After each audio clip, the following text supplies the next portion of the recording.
got dreams, never stop dreaming. Matter of fact, dream harder. Hold on. Like this. Out here on my hustle, every step gets double. 2 steps ahead of trouble, and those who burst bubble. Dream killers, I don't need them. Who they be? Parasites, draining energy. Success means scuffle, got no feathers to ruffle. See, can't be my fate to get lost in the shuffle. Voice muffled? No, failure not an option. Starting, never stopping, the beating and rock got it popping. Come on. We keep on grinding, climbing, now we shining. Ain't nothing to discuss, see, it's all on us. Come on. Put here for a purpose, everything's focused. Dream harder, dream harder. Ask, it shall be given. I'm asking how you living. Get your mind right, be positively driven. Giving gifts, returns, lessons learned, victories earned. We dreamed hard, to both ends of the candle burn. Hello everybody, I want to welcome you to The Real MF. My name is Thabiti, I'm your guest host. And I'm hoping that everything that you gather from today's program will be of good information and value to you that you can include and activate it in your life. Today my guest is Tanya Griffin. She is a hair care natural specialist. I've seen her videos and I think that her information will be valuable to not only men but women as well. I want to thank you for watching, and we want to celebrate the sunrise of Brian Thomas, the producer's brother, and I want to give a shout out to my producer Rock for doing an excellent job. So with that, we will go to the interview with Tanya Griffin. Stay tuned. My name is Thabiti Mpinda. I want to welcome you to this program, which is called The Real MF. And I'm pleased today to have here with me Tanya Griffin. And I'd like to welcome you to the program first. Nice to meet you. And ask, who is Tanya Griffin? Well, Tanya Griffin is still a work in progress, but I am educator, mom, friend, sister, daughter, all the above. I think that's well, and I like the idea that she spoke in a very well-rounded way, you know, because I think that we're all, again, works in progress. Now I want to discuss with her today specifically hair care. I noticed that there's so many different things that women do to enhance themselves, and hair seems to be one of the features. I believe in the scriptures it says something to the effect that hair is a woman's crown, somewhere in Proverbs or maybe Psalms, I'm not sure. Mm-hmm. So I guess the first question I would ask you is, what is the first steps to a healthy scalp? Because I guess without a healthy scalp, there's no healthy hair. Yes. Well, you have to, you have to determine if there are any problems with your scalp. If you're having a hard time growing your hair in a certain area, you do need to see a dermatologist. And you can't really do hairstyles where there's a lot of tension on your hair. Excessive braiding for weaves or individual braids, that kind of stuff will cause scalp damage over time. So the first thing is just to make sure you have a healthy scalp, and that's going to see a dermatologist. That's step one.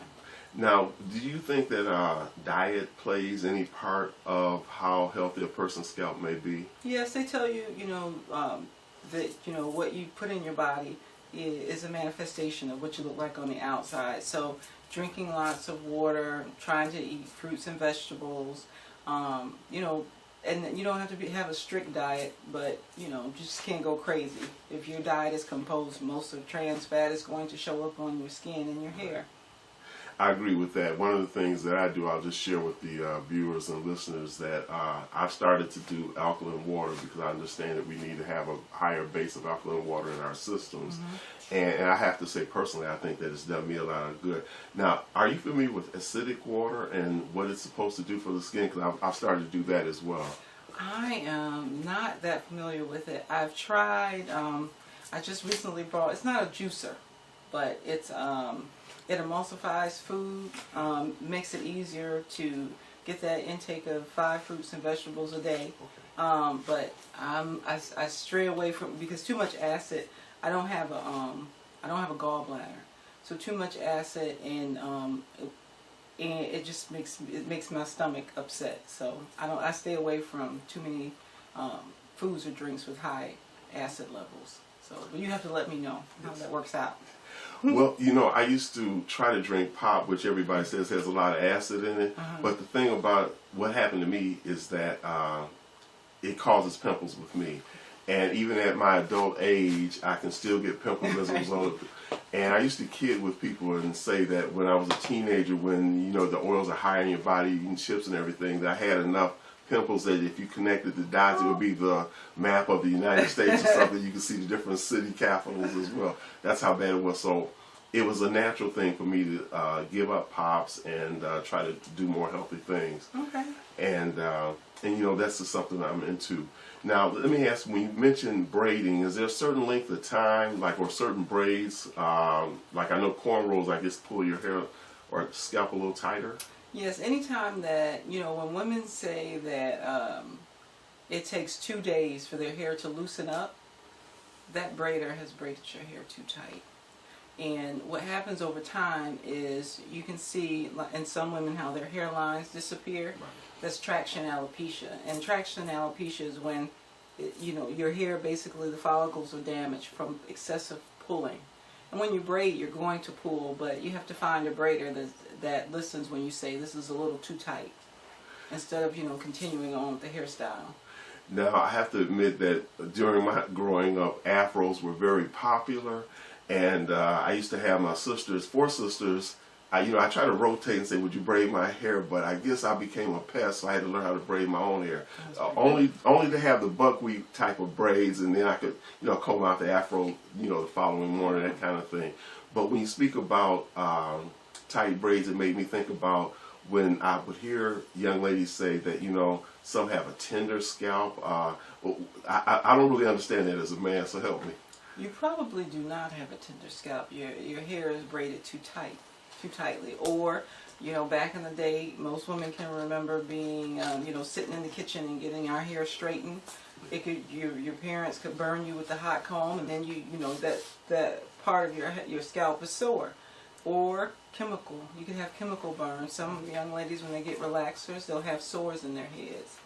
So that would make, you know, a tender scalp. But no, that comes from the styling, the tension of the style. In general. Now let me ask, I know growing up also how my mother would have that hot iron comb, I guess they call it, have it on the stove on the irons, and then, you know, and then my sisters are jumping around because you're trying not to get too close to the scalp. But now how does that affect the hair? Because it is heat, and I'm just wondering what type of effect You does know that what? Oddly enough, I know it's going to sound weird, but oddly enough, hot combing is probably the healthiest that you can do to afro texture hair, and besides wearing it natural.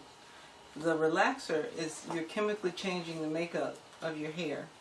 So a hot comb is better because you're not putting chemicals on your scalp. You just straighten it for a time being, and then you go outside and it puffs right back up.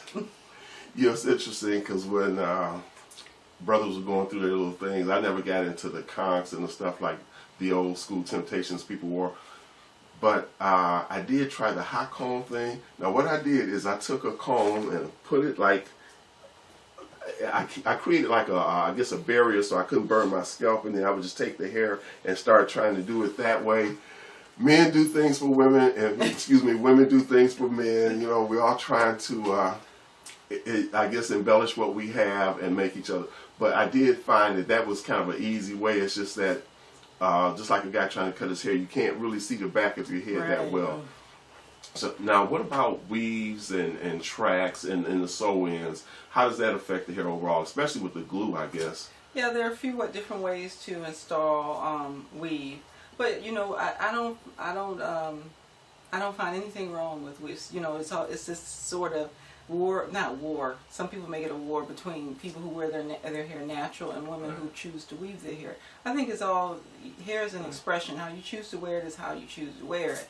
But with weave specifically, because I wore a weave to transition to my natural hair, and I found that when I took out the weave, there are certain parts of my hair that are more fragile, and those parts of my hair that are more fragile, like around the hairline, that was broken off from the pulling of the weave. I didn't do the glue thing. I knew that the glue, when you remove glue, your hair is going to come with it. So I didn't do the glue thing, but I think everything in moderation. You can't stay in a weave. You can't stay in one hair. You have to change it up a bit so that your hair doesn't start falling off because you're putting stress on it. You know, I think that's interesting too, because I do notice that women tend to change their hairstyles quite a bit, which I think is good, because one thing, it's an expression of personality, which I hope that everybody viewing and listening will get the idea that, you know, be who you are, be as natural as you are. That's why I like the natural mystery. Now, if you want to just share with our audience how they can see some of the things you do, then I mean, feel free to give them the information. Okay, I have a YouTube channel called The Natural Mystery. I talk about hair care, makeup sometimes, but really it's just helping women in the natural community become educated about our hair, because there were a few years ago there weren't many videos out, and what I discovered when I transitioned to want to wear my hair natural, I didn't know how to style my hair. And one of my coworkers suggested I go on YouTube, and that's where I found this community of women. And so one of the women challenged me to start making videos, and that's what I did. I started making videos. Now, what type of products do you use, you know, just in general, for the different things that you are trying to achieve? I am what's called a product junkie, which means I spend too much money on products. Because when you wear your hair natural, you have to learn what works well. I use everything now. There's some products that you can buy in the beauty supply store that they'll have silicones in them and parabens, which is not really good for natural hair, but they're cheap. But some natural products that are really good, the Shea Moisture line, curls. There are, oh my goodness, Target has a whole aisle, well, half of aisle dedicated to women of color who wear their hair naturally. Jane Carter Solution, I mean, it's Karen's Body Beautiful. If you go into Target, especially the Targets near urban areas, they have this great aisle or half an aisle dedicated just for women who wear their hair natural. I like that, and I like that, you know, merchandisers and businesses are now catering to a multi-ethnic, multicultural type of consumer, as opposed to just exclusively one group, which doesn't help all the others who are in need of those things. And I think it's admirable that you're doing those type of things. I want to let everyone know that I've also visited the Natural Mystery on YouTube, and I found it fascinating. Now, let me ask you this. What about brothers? Can we take anything away from this, and why should we watch it as well? Well, we probably have the same type of hair. Yes. If it's Afro textured, you know, when you start educating yourself on Afro textured hair, you'll notice that it's not all the same. Some of it is tightly coiled, some of it is loosely coiled. But if you can find out what products to put in your hair. My son, I use a spray to put in his hair, and one of his white friends was pulling his hair the other day. He says, "Why is your hair so soft?" He says, some junk my mom puts in my hair. So yeah, it doesn't matter, man, woman. You can log on to YouTube, look up things that your hair will love you for. You know, one thing I like that you said is that you were a product junkie. And why I like that is because that means you're willing to experiment and to explore and to look into what's out there and then see what's best. And then using yourself as an actual role model for that, you know, your experience is something that I hope that many out there who are listening and viewing will be able to benefit from as well. I'll be honest with you all, I'm benefiting from it because there's just a lot of things I wouldn't know maybe from a male perspective or just in general about hair. I think most brothers are just going to wash their hair and that's it. They may put some, depending on how they're doing it, they may put some pomade or something on there.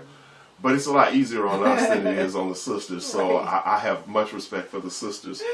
One of the things I wanted to ask too is, I guess the pros and cons of wearing a wig and how long a lady should do that before, you know, she wants to let her hair breathe again. You know, my thing, I love wigs. You know, I don't wear them a lot. My son freaks out whenever I put on a wig.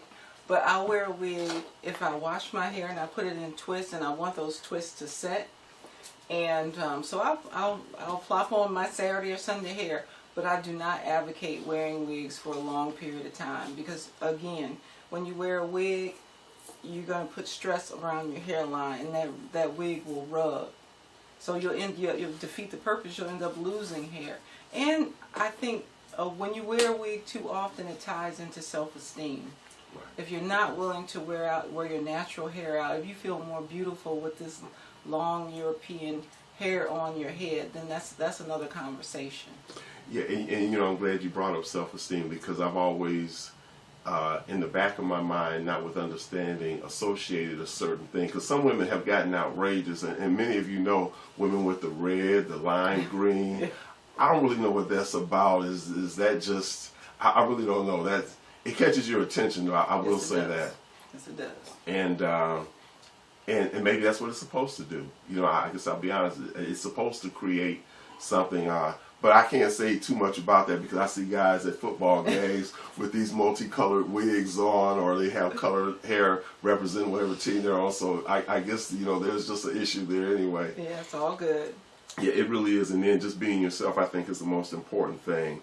Now, when I had asked you about diet, and again, she expressed, and I agree with her wholeheartedly, I've gotten into a lot of fruits and vegetables as well. One of the things that I guess led me to that is that we tend to age with health problems that if we had lived a better lifestyle, we would have that type of need to, we'd have to have somebody attend to us, which is, I don't think, a good thing. Take care of yourself in the now, and you'll be better in the future. And I have to say that I truly admire sisters with natural hairstyles. Reason being is because I feel, just because of my cultural roots, that there's a certain proudness. I know that, didn't they have a something called the Proud Lady? I think on one of the products. Yeah. I forget which one, but yeah. I think when you rock natural hair, or in the natural community, we call it rocking natural hair. You do have to, you sit up straight. You cannot because what the world tells you about this hair is that it is ugly. And so, in order to say this is who I am, you have to sit up straight. You have to look people in the eye and say and make no apologies for how God has created you. I remember listening to an Arrested Development CD in which one of the sisters referred to the brother's dreads as reminding her of the roots of a tree, and it's down to earth. Now, that's one of the things that I like about it, because it's real. It expresses a self-identity and a self-awareness, as opposed to attempting, and like I say, many brothers, y'all can testify, y'all had perms, jerry curls. I'm guilty among that same sect too, because I'm in search of myself. It's like, what would work? But not only that, because if we're trying to appeal to women, then there's certain things we feel like we may have to do. If you really want to be a gentleman to a woman, if you just want to be another guy, then that's what you end up being, another guy. That type of thing, but then you just get lumped into a group with all the rest. And so this is just a word to the brothers as well, that when you meet ladies, then present yourself as a man, and I think that you'll come off a lot better. All these images that we have now of brothers don't really tend to express that. Now, one of the things about hair, and if I had the choice, I'd probably have dreads now. My hairline won't allow that, but I don't let that determine me, because again, you are from the inside out, not from the outside in. Right. Now, one thing I usually notice about women when I would see them is that, let's say you're approaching each other from a distance, and sometimes women are not open with each other like this, but women have, from head to toe, been able to give an analysis in their own mind of like, why is she wearing this bracelet, this and that. Y'all need to check yourselves on that. Whatever a person does is what they feel like doing, and not what they do not. Are there any things that you would say in closing? And again, I want you to remind everyone of how they can see the natural mystery. And it's really worth your while, believe me. Well, just in closing, it's okay to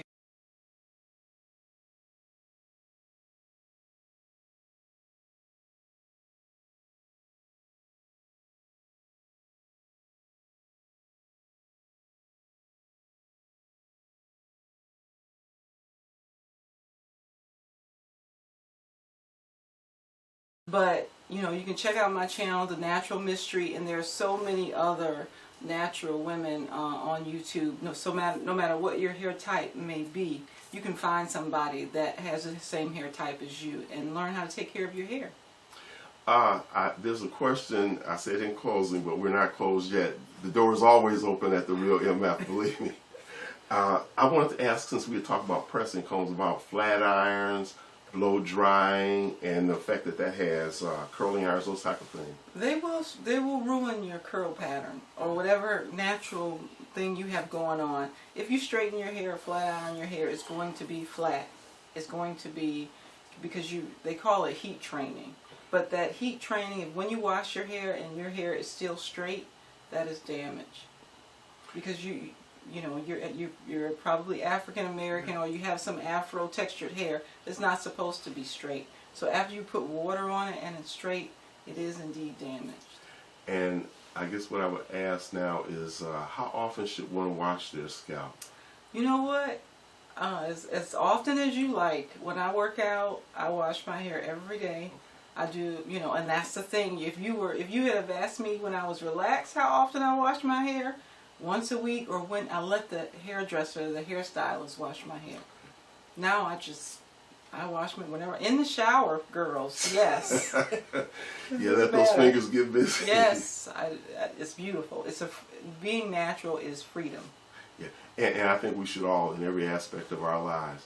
And I want to thank you, Tanya Griffin, Thank you for being my guest. Thank you for having me. And I want to thank everyone for watching. And remember, this is The Real MF. We will see you in the near future. Peace to all. Out here on my hustle, every step gets double, 2 steps ahead of trouble. And those who burst bubble, dream killers, I don't need them. Who they be? Parasite, draining energy. Success means scuffle, got no feathers to ruffle. See, can't be my fate to get lost in the shuffle.